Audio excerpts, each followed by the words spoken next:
have a question. Okay. Have you ever heard the phrase, curiosity killed the cat? Oh, yes. Many times. Do you know where? Really?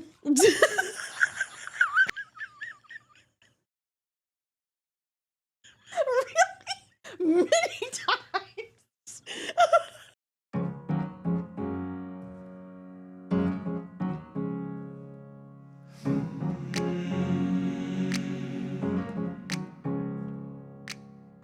Have you ever been so certain about something only to find out you were totally wrong?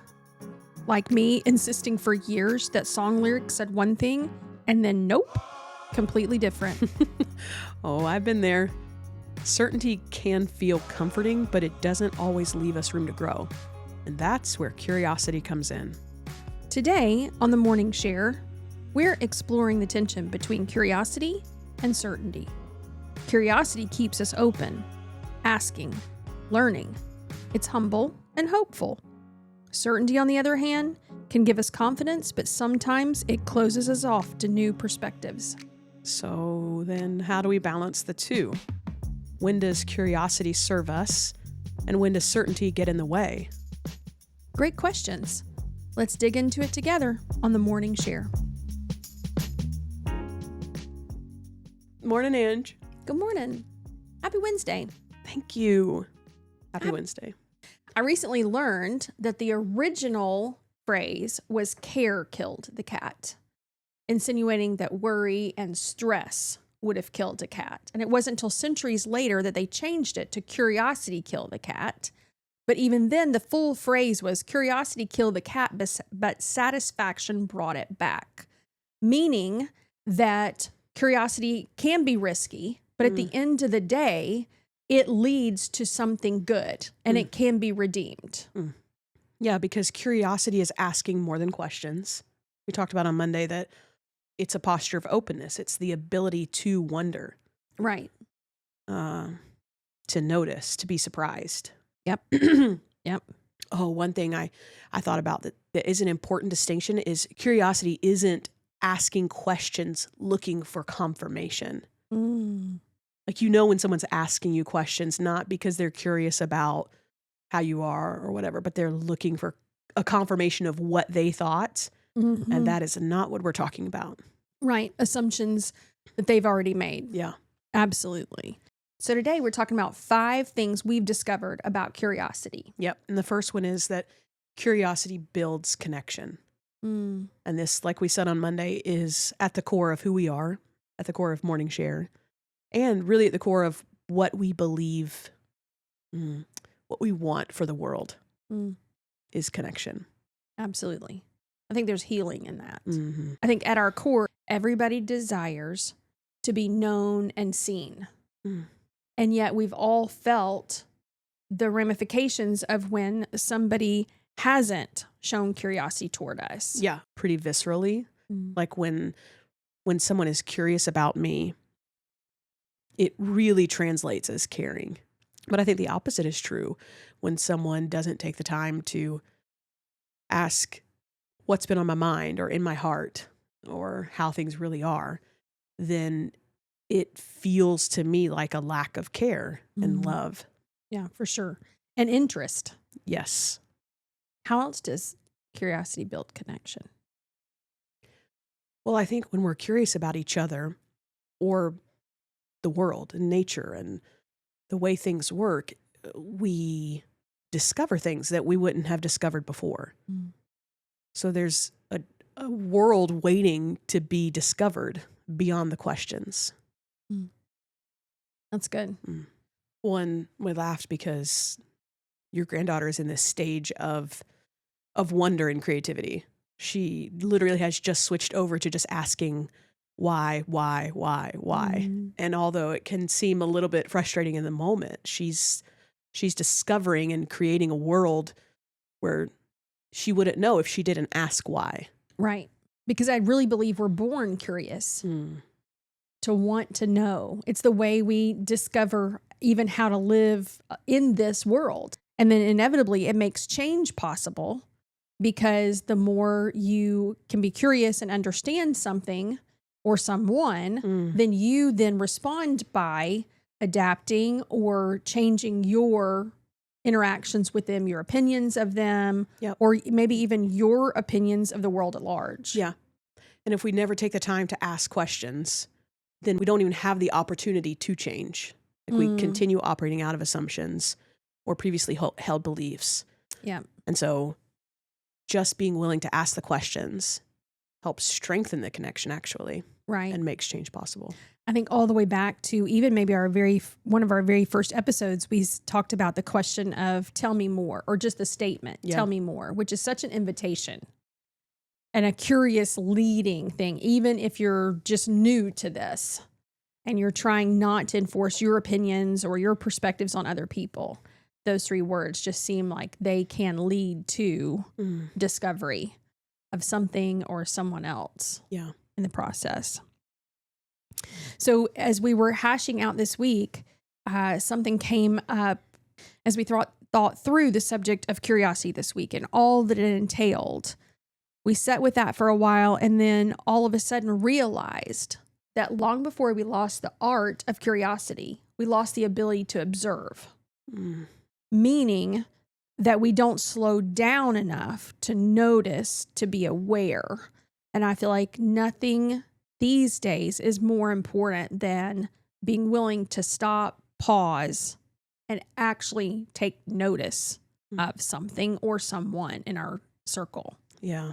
Well, that's good. And I think a point of clarification here is, we left off on Monday with the challenge to study an object, but really not to observe, to leave with questions. So here we're not saying make observations and judgments about everything. I think what I'm hearing you say is slow down and develop awareness. Yes. So it's a different kind. It's not observation with conclusion and judgments. It's observation to the end of developing awareness to be able to that you can ask better questions. Yeah. Yeah, for sure. And again, I think it keeps us curious as we're observing, because the unspoken question is, what do I see? What do I hear? That even maybe goes back to the 5 ways of grounding using your senses. Like what am I seeing right here? Instead of I see this, maybe the unsaid question is, what do I see? So there's a flip even right there where it breeds curiosity because we want to know more about that person. Oh, it reminds me that I read somewhere that observation is the first step of reverence. And I just think that's when you stop and you ask yourself, what am I seeing here? What am I feeling here? What am I looking at? It's what is the meaning here? You are literally giving reverence to the thing, whatever it is. Yeah. I think about my family loves to travel, and I love to be in a foreign country. And if we see any sort of sacred building, I love church architecture, but not just necessarily like evangelical. A mosque, any sacred worship space is very intriguing, especially the whole architecture as well as the whole way and mannerisms around that space. But it always takes me by surprise because, especially when we travel, like I want to take it all in. I want to observe all the things. So I have to be constantly looking, and then it will always surprise me. I will have walked past something and all of a sudden I realize, wait, on that sign, I just saw like some type of a church marquee or something. And especially since churches abroad don't always look like our churches here, we'll pause, and my family is so kind to indulge me. We go back and we step into that sacred space. And then it's just a matter of taking it all in sensory-wise, of how does it smell? How does it feel? It's usually silent, and a lot of churches abroad maintain a level of silence inside their buildings. So there's this automatic need for depend more upon other senses, and it's unfamiliar. And so therefore I'm hyper aware and can't wait to observe things there, where I feel like maybe that is sometimes, especially in contexts where we are more familiar, we just assume even more that we know already. And so we lose our ability to be curious about that person or that environment. Yeah. One thing you touched on, I think that is neat, is that curiosity doesn't have to be a verbal thing. Obviously, it does when you are being curious about someone else, but you can be curious being silent, like stepping into a sacred space, and like allow for the wonder and the awe to envelop you. For sure. And I have experienced deep change after just entering these unfamiliar spaces and spending time with them.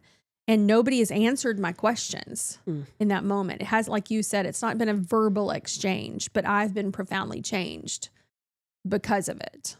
So we thought about times in history where it just seems like curiosity like led the charge. And we thought about times of innovation previously back in when so many things were being invented. Yeah. And now you even have probably on the tech side more contemporary for us would be a tech kind of thing. But it's still these environments and corporations who have continuously been very strategic about planning environments that allow for curiosity, that encourage curiosity. They're thriving. And yet other environments that seem to squelch curiosity also squelch creativity. Yeah. So those are directly linked, I think. Yeah. I was just thinking about when I was a kid, we would, my mom loved Star Trek.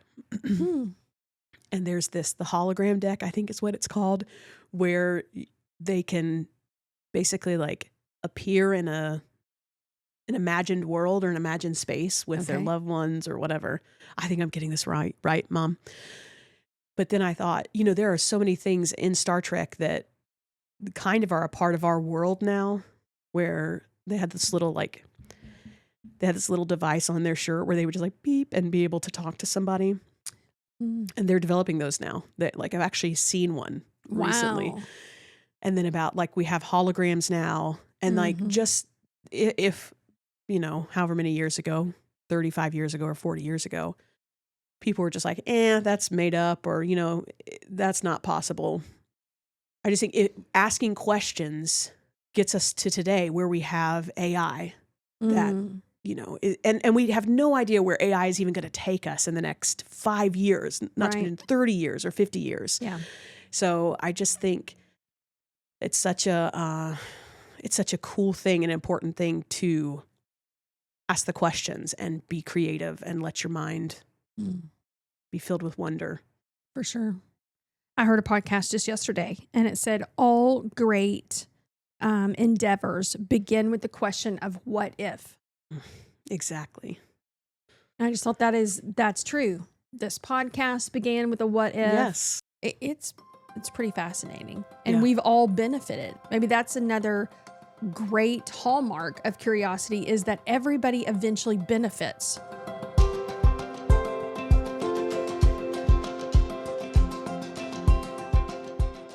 And what do you think, and we mentioned this on Monday, but what do you think are a couple of other ways that curiosity has been squelched in our lives?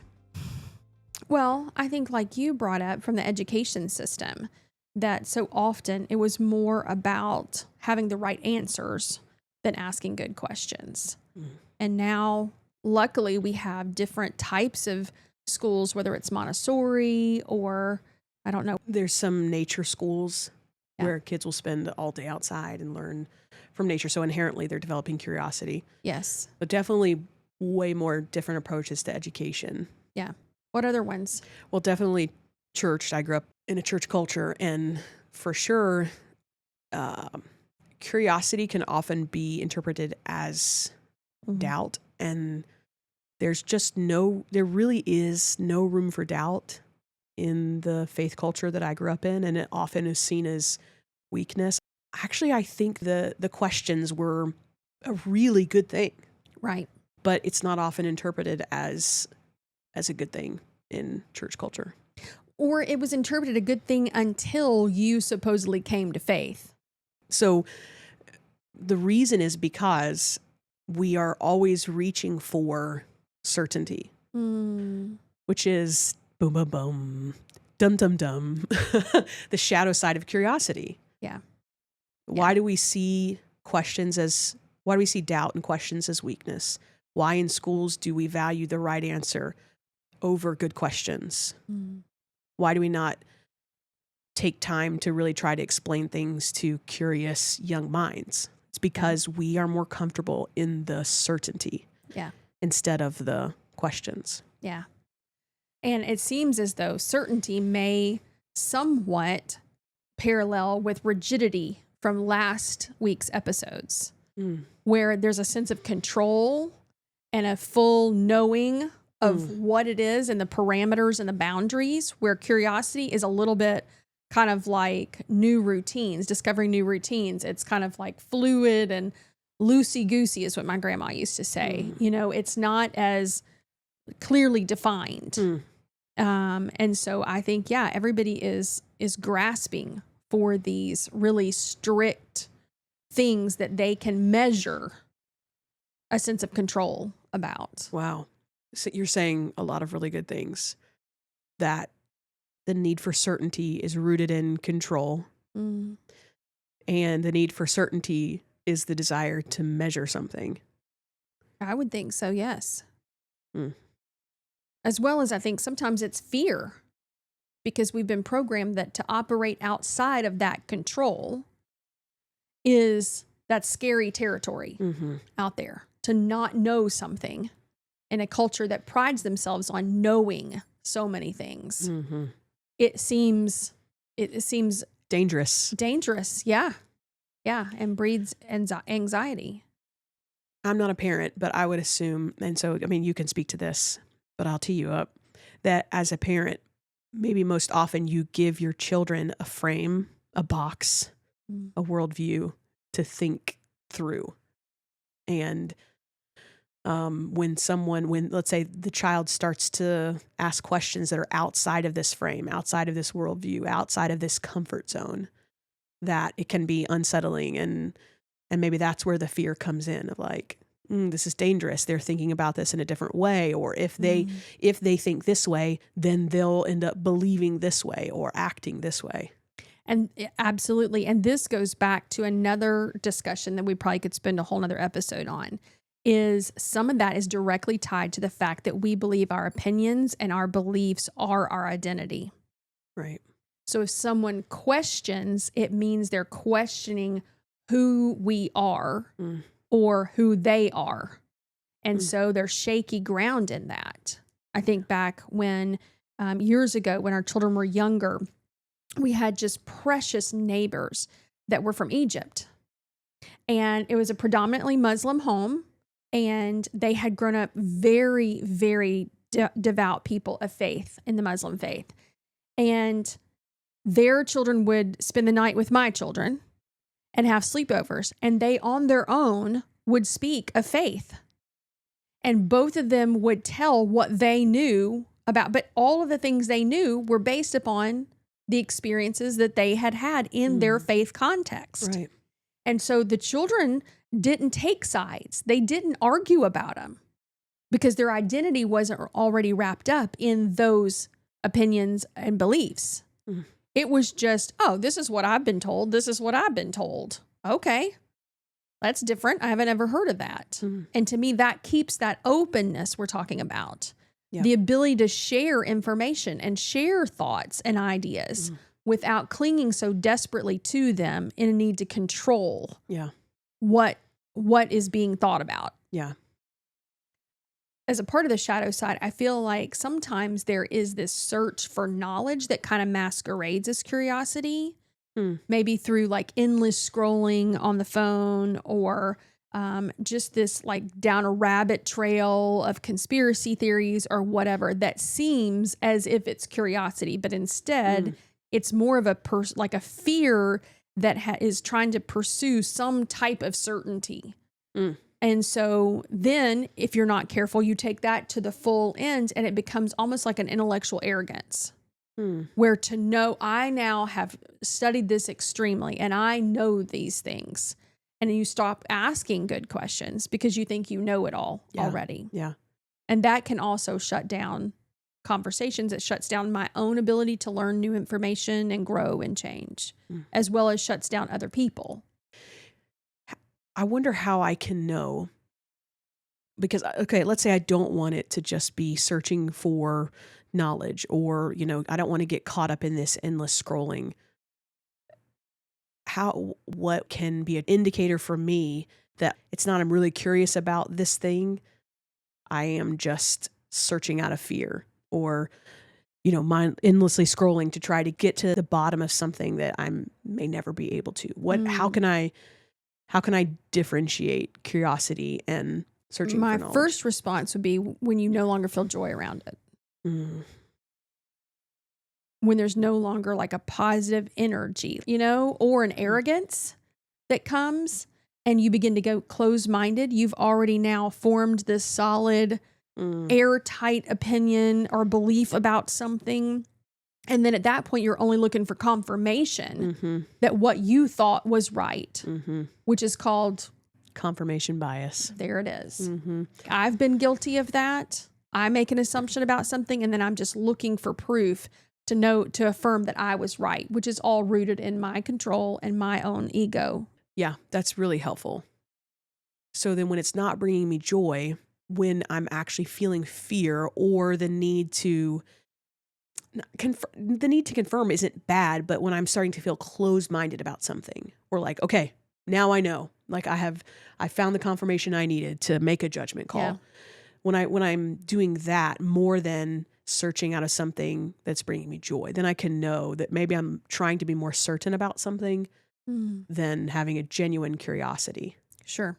And like you said, media today is the main driver. Actually, your consumption is commodified. So the way that media is making money is through clickbaits and or algorithm curiosity gaps.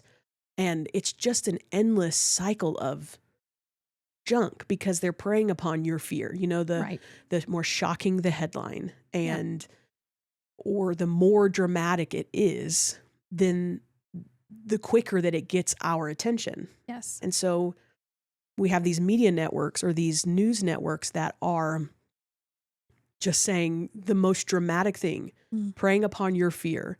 And then you're buying into it because it confirms something that you think is true. Right. And so then once you have confirmed, oh yeah, this must be true, then it's just like this endless cycle of fear, knowledge, confirmation bias, but an accepting of misinformation. Yes. Which is even more polarizing when you think about different news networks from one extreme to the other. They're both doing the same thing, and we stay in these harmful cycles of inaction and fear. Yeah. And division and always thinking that we're right. It's our obsession with being right. Certainty. Yes. Yes. Yeah. So and we see, if you go back to a more spiritual example, you see throughout Scripture, there's so many questions. God asks questions of people. Jesus asks questions of his followers. He allows his followers to ask questions of him. I mean, questions are all throughout the Bible. So I really believe that we were created for and by curiosity. And therefore, it is really denying our role as humans, the beauty of being human, to not be curious. And I think that's why somewhere along the line we were told that curiosity was wrong. And so we were trying to reclaim that a little bit going forward. I think I'd be curious to ask what questions got you in trouble. We raised our kids probably on more certainty than curiosity. And so as we discovered that wasn't always the best way, and that it did have these negative connotations in our children and in ourselves personally as parents, and then going forward in connection with our children, we started saying they could ask anything. There was nothing off the table. Mm. And actually, I look back now and I think those were some of the founding even things that have led us to the morning share, Really? is putting everything on the table. Mm. And there was no question they couldn't ask. And let me tell you, there were some Doozies. questions. And my husband and I's first instinct was to revert to certainty and bark out an answer and try to shut the conversation down because it made us uncomfortable. And I started realizing that I think to the degree that I was uncomfortable with their questions is the place where I was uncomfortable in myself asking harder questions. It was easier to toe the company line, if you will, to know these things because there's too many other things, right? And so the more we allowed those questions, the more we had brilliant conversation. My children ended up like all resourcing, like to find out why. When did this become a thing? Yeah. I mean, my children taught me immeasurable things that I still live in the new things we learned from then to this day. And I know that's carried forward even in my ability to sit and ask the questions now. Wow. I feel like I got to reclaim the excitement and the joy of being curious. But it definitely can upset other people. Yeah. When you start asking too many questions. So we tried to imagine what a world without curiosity looked like. And we didn't have to look very far. No. We thought about it. It's disconnected, isolated for sure, because everybody knows already the answers. What are some other words we thought about? Well, discontent, distance, arrogance, mundane. Yeah. Why do you need to know anything else if you already know it? So it's kind of boring. Stagnant. Yeah. And of course, because we believe in hope here at the Morning Share, we went to look for a world with curiosity.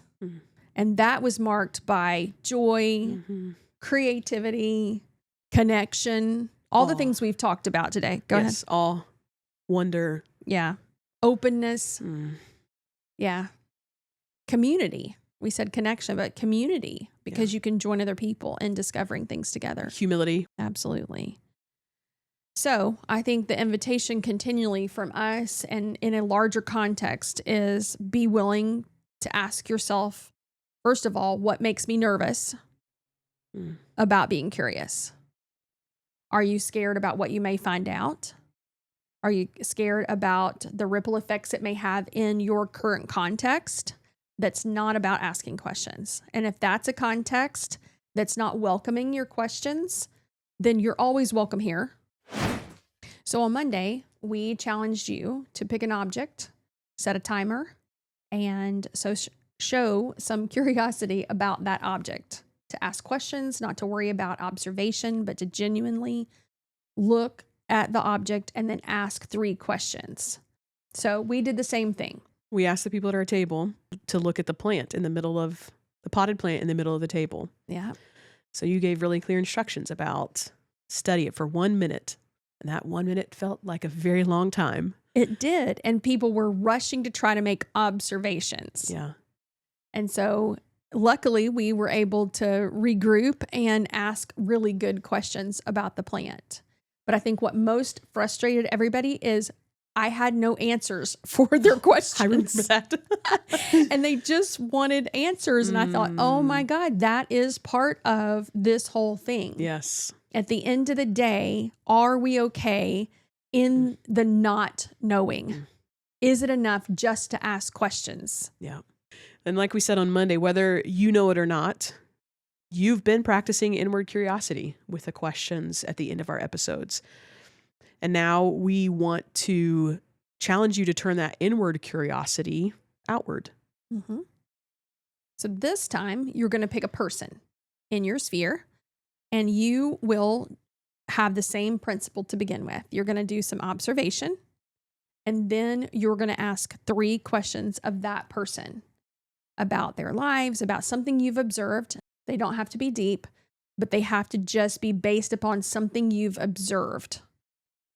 What are some good, for some people maybe who don't have any idea where to start? Are there any helpful questions that we could just leave them with for being curious about somebody else? I think it's a great question to start with. How was your day? Okay. What was the best thing about your day? Mm, What was the hardest thing about your day? yeah. One I like is what's been on your mind lately, Mm, because it's a little bit more, gets them to think a little bit more deeply. introspectively. Yes. Yeah. And questions that can't be answered in one word. Open-ended questions. Yeah. If you have teenagers at home, this is definitely a practice. Yeah. To get them to say something more than good or okay. Right. So the difference between how was your day and what was good about your day. Right. That would be the difference. Yes. Or I've started resolving to ask, what was the funniest thing that happened today? To the end that any question that you formulate should be to the end that you build a deeper connection with the person you're asking. So I think that keeps the long-term goal in mind. Yeah. Is it's about connection. Yeah. So curiosity can unsettle us. It can expose fears, and it can push against our need for control. But the good news is, it doesn't stop there. Exactly. And on Friday, we'll talk about how to actually practice curiosity in everyday life. Simple tools that move us from observation to curiosity to wonder.